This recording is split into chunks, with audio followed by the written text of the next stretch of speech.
Hello again. It's time to kick off another presentation in our Art in Games session. Today we'll listen from Katarzyna Zielińska, representing Techland, about the deadly streets to stunning rooftops, designing environment for daylight to stay human.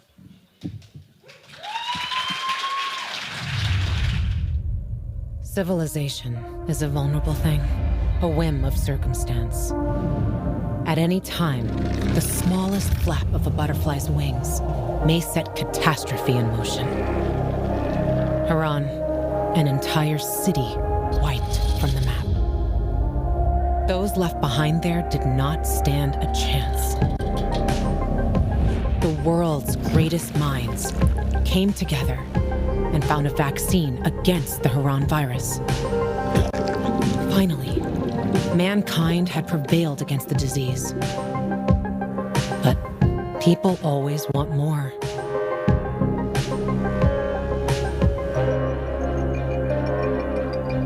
Despite a promise to shutter its labs, the GRE continued its research in secrecy for military purposes.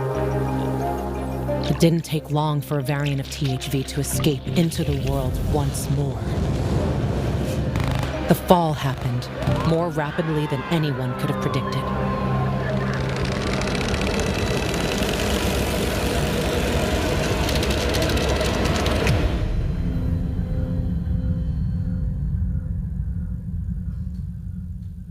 The few who survived now live in small enclaves, the only means of contact between distant human settlements. Are lone individuals, brave or desperate enough to travel on their own across dangerous wastelands. They are known as pilgrims. Somewhere on the map, one city is still standing. A city isolated from the outside world. A city with special rules.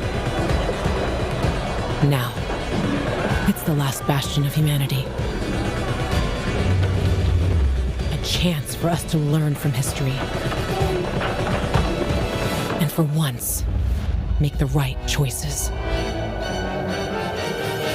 Because every choice you make here shapes the future.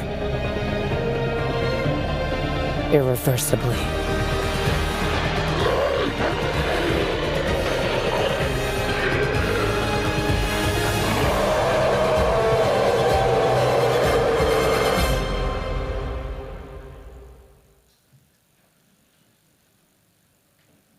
Hey, hi, hello, everyone. How we are feeling today after yesterday's party? Is okay? Great. I'm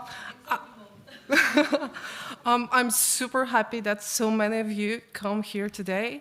I'm also overly excited to talk to you about how we design different environments for Dying Light Stay Human. But before we start, I think I owe you a small introduction. My name is Kasia Zielińska, and I am a lead environment concept artist at Techland. I'm also an illustrator, an educator, and I absolutely love sharing knowledge. I started working in the game industry 12 years ago as a first-year architecture student when I started in small indie game project. And to tell you the truth, back then I had like very blurry idea what concept art was because online there wasn't that much information.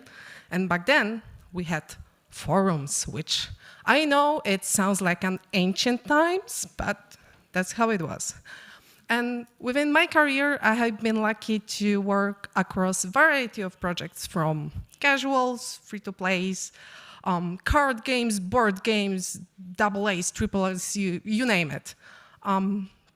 And there is one thing that I learned, and one thing that I really believe is that designing worlds is creating places that we would like to visit with characters that we would like to hang out with. And we, as a game developers, has very unique chance to build these worlds and share them with people. And those process of making games are quite complicated ones, right? And for Dying Light to Stay Human, it's not a difference. I will talk through creative pillars for our projects, how we translated them into the art direction, to environments. I will also talk about how gameplay and parkour influence our day-to-day decisions. And I will also talk a little bit about how we work. And by the way, we are hiring also for the concept art department, so you might be interested in that. It would be impossible for me to talk about Dying Light game without referring to the title. And Dying Light, as one of its meanings, is about the moment when the day turns into the night. So having the contrast in the environment was quite important for us.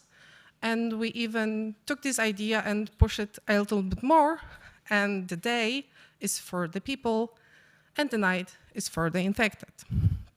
And to be able to show you, to tell you how we translated this idea into the art direction and the environment, I prepared this extremely detailed and exciting sketch.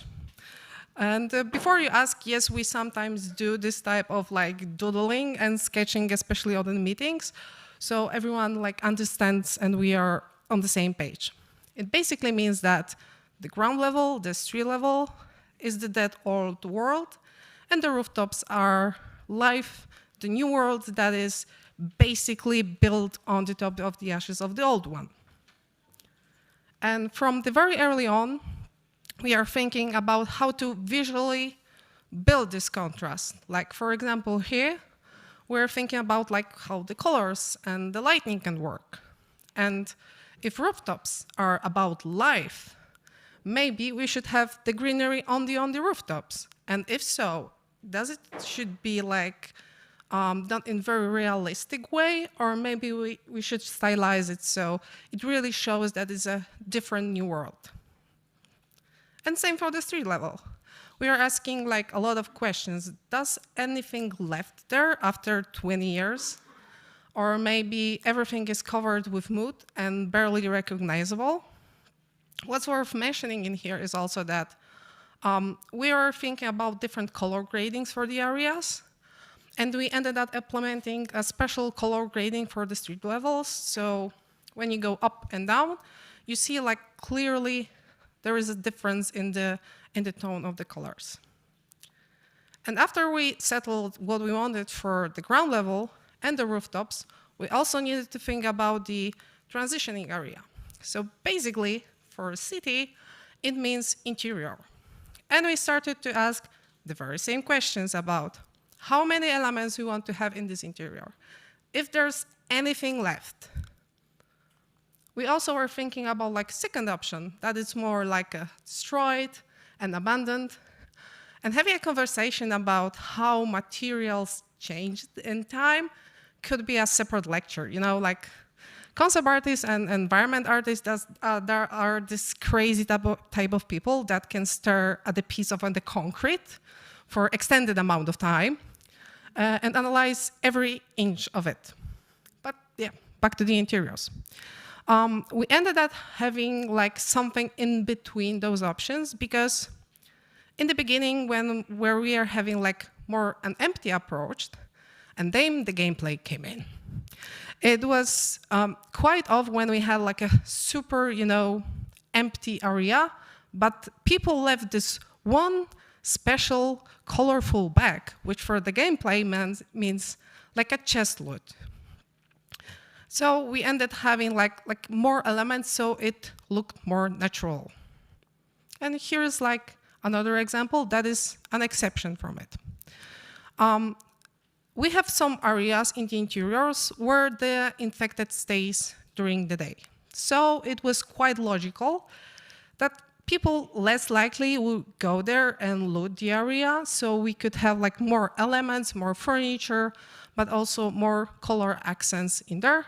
And gameplay-wise, in this area, the player can find even better loot. And here's the second example from our fashion shops. I would like to talk about a little bit how we work with concepts in the Techlines team. Our work is not only to prepare the final image that you can see on our station, for example, but we also gather in the document that we like to call executive presentation, all the material that we gather through working on this concept, like all the references, all the inspirations, or any types of material that could be useful to execute these concepts. There are two reasons for that. First of all, we as a concept artist spend a whole amount of time on working on them. So having like a one place where we gather all the research and all the information, it's quite helpful if we want to go back at something that someone done, I don't know, like a year ago. But it's also super easy, cool, when you want to just send your concept to the outsourced team. So you can just pack the one document with maybe high-res concept and just send it over. Modern Dark Ages. A second pillar for Dying Light to stay human. And by the way, I must say that that was the thing that made me want to work in Techland, because I haven't seen anything like that before in the other game. But what does it mean, Modern Dark Ages? Basically, after the fall, all the technological and the cultural progress of the humanity is vanished.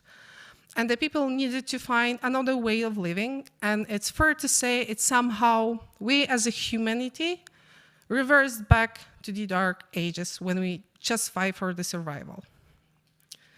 European architecture. As an ex-architect and urban designer, I'm quite excited about this part because we spent like countless amount of hours analyzing different types of references. And I have like few points about it as a summary. First of all, if we look like modern European cities, there's a reason why they look the way they look. In the ancient and medieval times, they were often placed on the trading routes or on the riverside because of transportation reasons. And often these cities were surrounded by small villages that grew and developed within the time.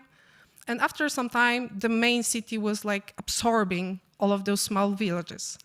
And because of that, nowadays, many of those districts in the European cities are named after those villages that were there before. And having all that background information, we are able to mimic this city in the Vildor. As you can see on the map, we have like a main river, like a city center, and according all this type of the districts that are connected with different streets, squares, and all that kind of stuff. And also having this information, we were able to go with the detail a little bit smaller. So, for example, we were able to design different types of city furniture, which is strictly connected, its design, to how wealthy each of the district is. And same goes with different types of street signs. When you want to create a believable European city, you need to know that you need a variety, big range of the styles in terms of architecture. We knew that we will need like something like 18th and 19th century architecture, some types of more industrial ones, but also very modern, full of glass skyscrapers. What is also important to mention that each of these districts should have like iconic buildings that is connected to it, like VNC Tower for the central loop. Environmental storytelling. It's another tool that will let us to give a soul and like more meaning to the city structure. I would say that building it for the game and the setting that is so strongly rooted in the realism is another challenge. And I have a few examples how we managed to add this additional environmental storytelling layer. In this concept, you can see a GRE building. And GRE buildings are not connected like to the main storyline, but have a very, very specific mood with very specific gameplay inside that give like an option to the player for explore. And for the Emil, who made this concept, the idea was to have something that looks like a rotten body with worms.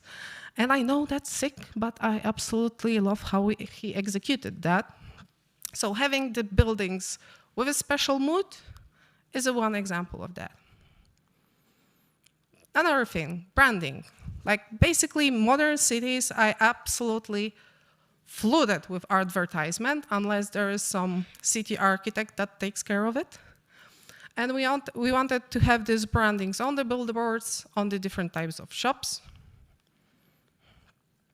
But when we went like down with the scale of the environmental storytelling, we're thinking about the objects that show you that people needed to reuse objects that they find in the city in the new world. And here you can see like different types of graves that are basically reusing stuff that were looted from the buildings.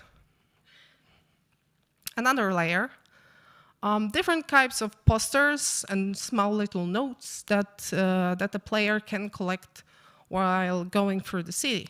And what's interesting about these posters is that you can clearly see which one of them were older and newer. Because when you go from the left, the first one is more about the emotion, and you clearly see there was someone with graphic design skill to make them. The second one is a little bit more informative. There is nothing about the emotions. There's still someone who had to design it, and you see that someone did it, but it's less of an, I would say, artsy side as the first one. And the last one is like the pure information. And when we were placing them on the city, for us, it was quite important to have like the right order of them. So when you like place one poster on the top of the other, everything works great and fine with the timeline of the events in the city. Murals and street art. When we are thinking about like modern city, we have to have some of this type of street art. I would say that as a concept art team, we had full freedom in terms of the subject, the technique that we want to use. I think it comes along pretty well with the fact that the real world street art is about like freedom of speech and like the expression of the artist. And there's one more thing I want to mention about murals. We came up with idea that they were made by 3 different types of art collectives. And one of them is Brzeszczot, which I think it sounds great for people that are not from Poland. And second one is Szybko Betonki. And actually, Szybko Betonki is an internal name of Techland's environment concept art team. And just please don't ask me questions why we name ourselves that way, okay? Because that's super silly. Living in the apocalypse. I think it's the right moment to talk to you about the human structures that were built on the rooftops. When we were designing different parts of the environments, we like to place our designs around our idea of having 2 layers of the design. The first layer is so-called pre-apo. So everything that was in the city before the fall, like buildings, like vehicles, like streets, so everything that I already talked you about. And the second layer that were built after the fall. I think that most of us have seen this at some point in their education, is the Maslow's hierarchy of needs. It basically tells you which human needs are the most important for our survival and which of them are less important. And having this in mind while designing different structures, we needed to answer questions like how people would produce food in the new world if we had different types of fields and gardens, and now we cannot use the ground level because they're infected and dangerous. So maybe we need to have this type of structure on the rooftops. Same goes with different types of shelters. Here we have an example of the sleeping area in the Bazaar church. I love this concept because of two reasons. First of all, it shows perfectly how people try to use the space that are left as much as they can. And the second one is a very makeshift approach to it. What does it mean? Like, if you take an old tarp, like an advertisement tarp, you can reuse it. It could be like a great idea to build a tent from it. Or maybe you can use like an old basket and change it into a lamp that, you know, works pretty good. Like, maybe looks awful, but works pretty good. And the second layer of the people needs is about the emotions, about like feeling connected to the society. And in this layer, we, for example, plan different types of campfires, as we call it, around the city where you can sit, listen to the stories about the past, about the current times, and know more about the world. I think it's impossible to talk about the structure without the design context, because from one of our pillars for design is to give so-called choices and consequences. It basically means that depending on the choices that the player make during the game, the skyline changes. Like, you can assign a certain part of the city to a certain fraction.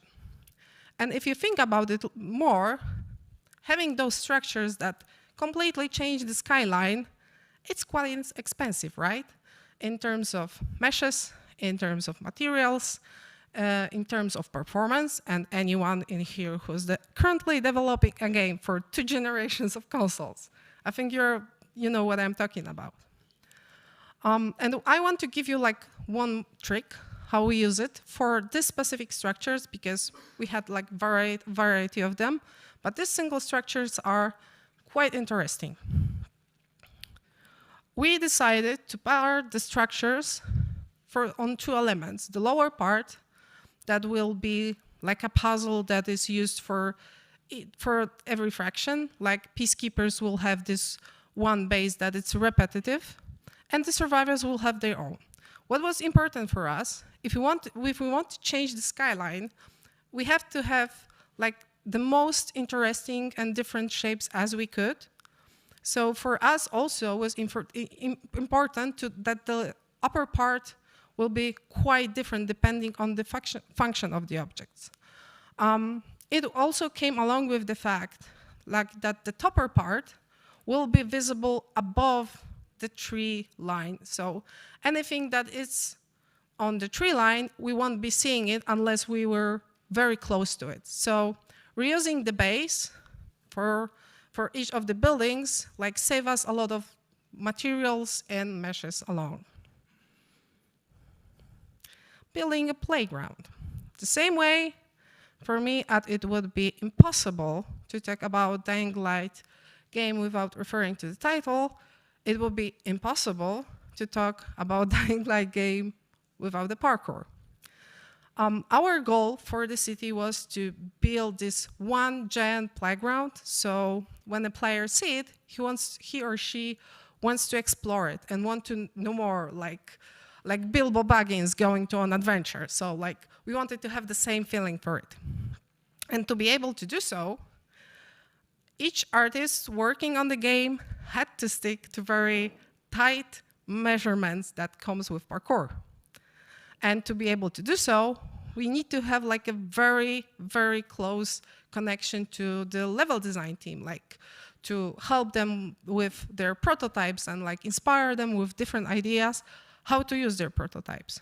But talking about the parkour and all the nitty-gritty details could be super long, so I prepared something that will let you know how we were thinking when we are designing the environments.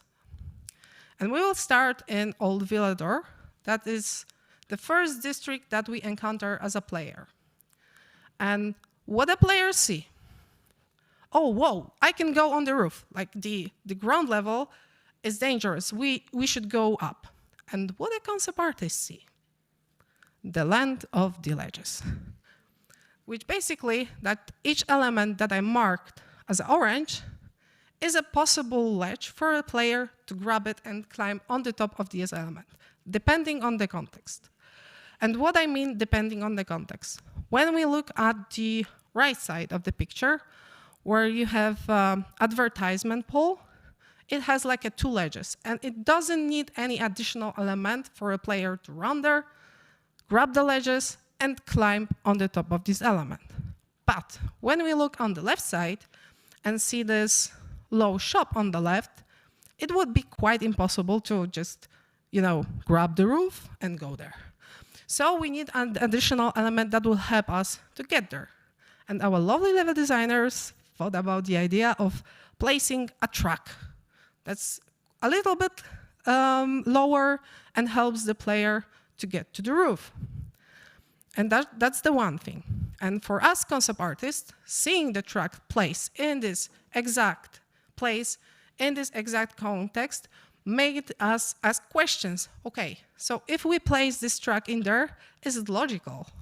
Like, one track parked, especially in this one place, might look off. So, for examples, we came to the solution that if we put more of the cars in the line, it could look like a traffic jam. So it's logical why we have it in here. When you look at the yellow arrows, it basically tells you a possible directions for the player. But let's move on. We are on the track, and what the players see? Oh, it's this interesting building on the right. I could go there. And what the concept artists see? The land of the ledges. So again, different areas that we can grab, but also different places that we could go. But there's another layer, the same way as if with the track that I told you in the first slide. Here are the chimneys with the two layers.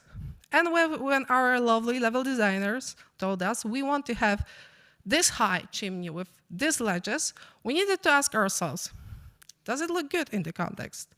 Does this high chimney looks okay on such low buildings? And if so, we are in a good place. If no, we should propose something better, like some better visual solution. Also, if you see there's like a small round sign on the corner of the building, it's quite important in terms of like thinking about the objects that we cannot grab.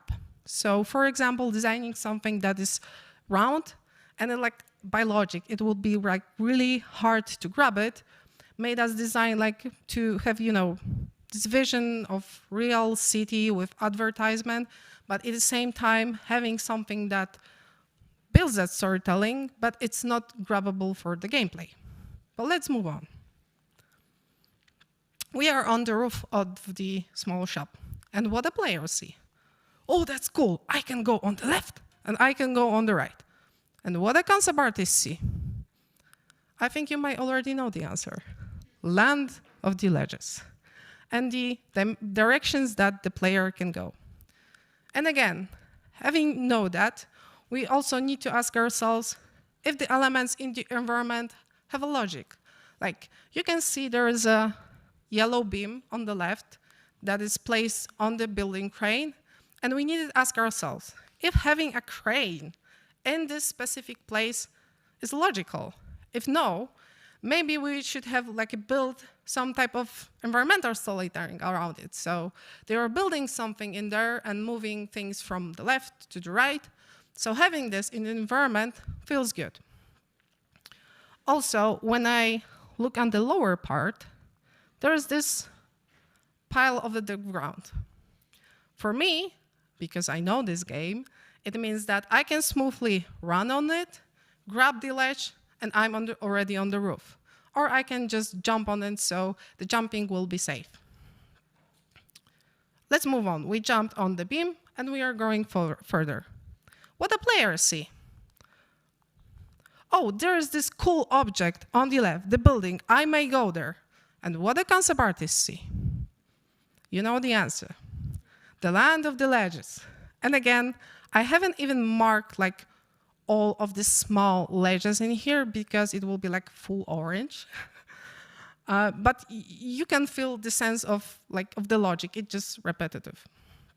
And again, as a concept artist, besides of these ledges and possible directions to the player, I might add some elements that are special, that have a special need in this environment. When you look closely, you see these red trees in there. And there's a reason why they are much higher than the other trees around, because gameplay-wise is an area with a special natural look. And when I, as a concept artist, look at this picture, I know that there is a reason why this element is placed there. Okay, here we go. In the description of this lecture, I promised you to answer very important questions. Question why there are so many goats in our game. And here I am to explain it. And for those of you who aren't familiar with the subject, here is a brief introduction. In Dying Light 2, Stay Human, we have city emblem with goats. Sometimes one of those goats would like to go on an adventure. We have goat patterns in the city bus. We have a goat construction company. We have a goat soap. We have, obviously, lovely goats. We have tiny little goat on the background of the main menu. We have some interesting posters with goats. We also have goats in the street art. And these are just a few examples. And I think it's some kind of a tradition in Techland that the concept art team, it's, getting hyped about one particular animal. And for goats, the story was like that. Anya, who is sitting here in the first row, told us a story about her friend having a goat. It was extraordinary goat. Her name was Penelope.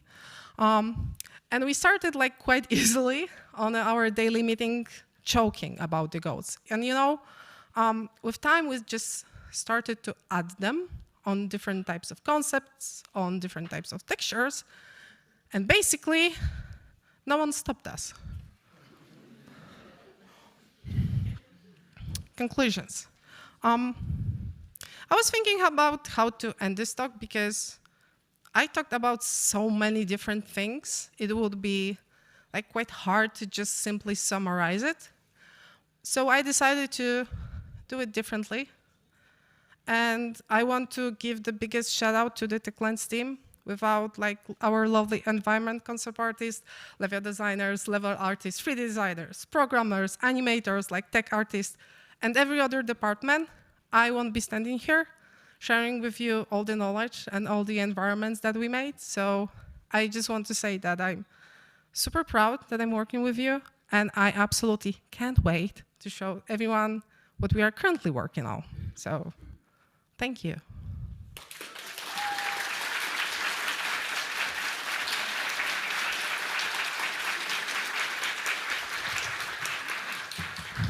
Thank you, Kasia.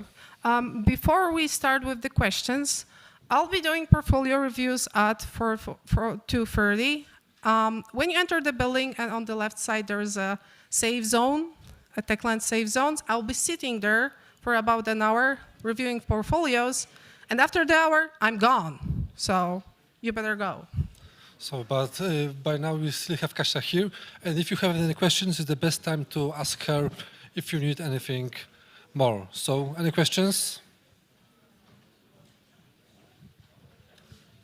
Okay, so in the Dying Light 2, we have a goat. What was it in the first one? Okay, so we have in the following, which is the biggest DLC for Dying Light 1, we have chickens. And in Dying Light 2, we also have chickens, but goats take over the world, so. I will search for them. Okay, so we have questions about goats, chickens. What's more? Can goats do parkour as well? Can goats use ledges? I signed NDA. I cannot talk about that stuff. Okay, any more questions? how many details from the first illustration you prepare we can see at the last, in the game, when you draw, the first illustration, it's just about the ambience, or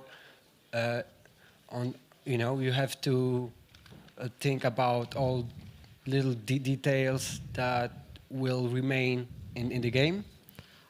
Basically, when we are like doing the environment concepts, we need to think about everything at once. Of course, first we do sketches that we talk with level designers and different departments and talk if that's right and okay, and then we just push the detail. It's not like we do the final illustration and there you go. Can we do this? Because I really believe that if we would work that way, it will just waste a whole amount of time. So yes, we think about everything simultaneously, and I think my team just gathered some superpowers after that. But yeah, we thought about like every detail at once. Thank you, Kasia. Any more questions? I do not see. So, Katarzyna, thank you very much. Thank you. Thank you.